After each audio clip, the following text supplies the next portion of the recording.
İller keçib şəhərin eyni işıqları, yenə qarşımdasan dondurur bu baxışlarım. Aramızda bir sükut, sanki keçilməz divar. Amma hələ də içimdə deyilməmiş sözlər var. Yarım qalmışdı hər cümlə, hər bir etiraf. Sənlə keçən o illər, indi hər yanım ətraf. Gözlərində görürəm, gizlənmir həqiqət. Bu soyuqluğun altında sönməyib bərə nifrət, yoxsa məhəbbət. Bax, yenə o qığılcım, yenə o alov.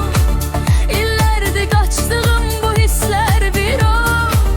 Gecikmiş etirafım boğazımda düyün. Niyə sən qarşımdasan məhz bugün? Həm küskünəm səndən, həm nə həsrətəm məndən.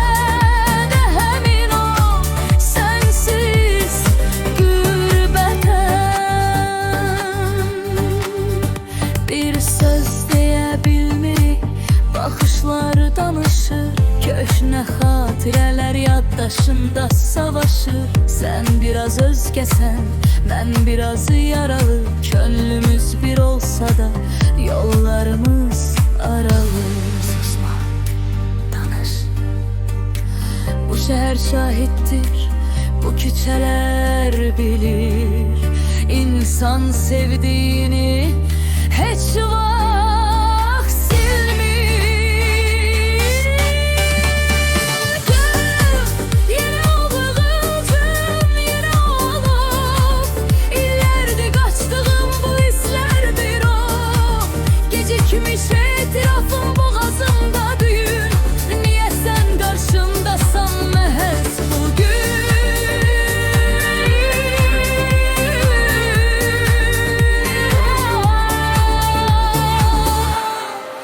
Yarım qaldı, hər şey yarım qaldı.